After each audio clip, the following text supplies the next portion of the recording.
ಕರ್ನಾಟಕ ರಾಜ್ಯದಿಂದ ಪ್ರಾರಂಭ ಆಯಿತು.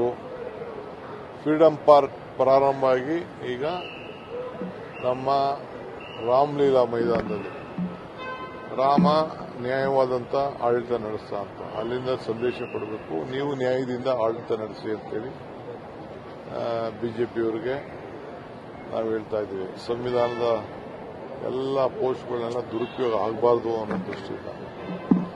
ಸೊ ನಮಗೆ ನಾವೇನು ದಾಖಲೆ ಕೊಟ್ಟಿದ್ದೀವಿ ಅದಕ್ಕೆ ಇವತ್ತು ನಮಗೆ ಎಲೆಕ್ಷನ್ ಕಮಿಷನ್ ಉತ್ತರ ಕೊಟ್ಟಿಲ್ಲ. ಇವತ್ತು ಚಾರ್ಜ್ ಶೀಟು ಫೈಲ್ ಆಗಿದೆ.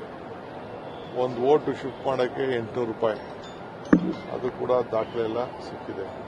ಹೊರಗಡೆ ರಾಜ್ಯದವ್ರನ್ನ ಫೋನ್ ನಂಬರ್ ತೆಗೆದುಕೊಂಡು ಬಂದು ಇಲ್ಲೆಲ್ಲ ವೋಟ್ ಶಿಫ್ಟ್ ಮಾಡಲಿಕ್ಕೆ ಡಿಲೀಟ್ ಮಾಡಲಿಕ್ಕೆ ಪ್ರಯತ್ನ ಮಾಡಿದ್ದಾರೆ. ಯಾವ ಮಾರಿದ್ರೆ ನಮ್ಮ ಹಳನಿ ಶಾಸಕರು ಸೋತೋಗ್ಬಿಡ್ತಿದ್ರು. ಬಟ್ ಅವರು ಪಾಪ ಇವತ್ತು ಅವರು ಪ್ರಿಯಾಂಕ್ ಇಬ್ಬರು ಸೇರಿ ಹೋರಾಟ ಮಾಡಿದ್ದಾರೆ. ನಮಗೆ ಡಾಕ್ಯುಮೆಂಟ್ ಡಾಟಾ ಅವ್ರು ಕೊಟ್ಟಿಲ್ಲ, ಅದು ನಾವು ಹೋರಾಟ ಮಾಡ್ತಾ ಇದ್ದೀವಿ.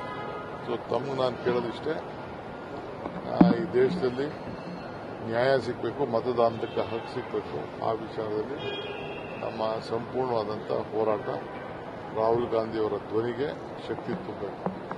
ಪ್ರಜಾಪ್ರಭುತ್ವ ಉಳಿಬೇಕು, ಸಂವಿಧಾನ ರಕ್ಷಣೆ ಮಾಡಬೇಕು. ಇದು ನಮ್ಮ ಉದ್ದೇಶ. ಕರ್ನಾಟಕದಲ್ಲಿ ಎಷ್ಟು ಜನ ಭಾಗಿಯಾಗ್ತಿದ್ದಾರೆ? 1,000ಕ್ಕೂ ಹೆಚ್ಚು ಜನ ಈಗಾಗಲೇ ಹೊರಟಿದ್ದಾರೆ.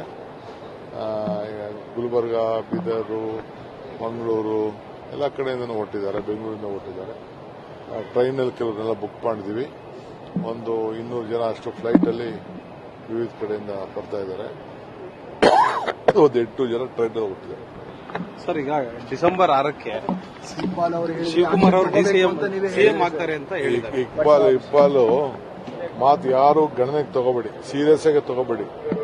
ಅವನು ಸುಮ್ಮನೆ ಚಟ್ಟಕ್ಕೆ ಮಾತಾಡ್ತಾನೆ.